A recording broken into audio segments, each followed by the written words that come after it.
সকাল সকাল বোনটা পাগল করে রেখেছে, চল নার্সারিতে যাই, কয়েকটা গাছ কিনবো, কয়েন প্ল্যান্ট কিনবো, মানি প্ল্যান্ট কিনবো। হ্যাঁ, আবার গাছ খুব পছন্দ করে লাগাইতে। গাছ, আমিও কিন্তু গাছ লাগাইতাম, প্রচুর গার্ডেনিং করেছি আমি। খুবই এক এক সময় এক একটা রিদম উঠলে যায় হয় আর কি। তো গাছ লাগাইতাম, আবার গাছের রাশি কিন্তু তেমন ভালো না। আমি গাছ লাগাই, আমার আমার কইলো যে মানি প্ল্যান্ট এগুলো লাগা, পানি এবং মাটি খুব কম লাগে, খুব সুন্দর লাগে, গাছগুলো বেঁচে থাকে। ফ্ল্যাটের মধ্যে তো বলে অক্সিজেন নাই, তো তো অক্সিজেন করার জন্য ছোট ছোট গ্রিন হাউস তৈরি কর, তাহলে অক্সিজেন বেশি করে হইব। তাহলে আমি আর কি আমি কইছি আমার কটা মরিচ গাছ লাগাই দিয়া যা।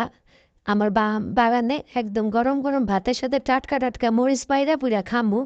তো এই যে বোম্বাই মরিচ একটা নিলাম, দেখি বাঁচে কিনা, বাঁচলে তাইলে বেশি বেশি করে গাছ লাগামো, তাইলে একটু শান্তি লাগে।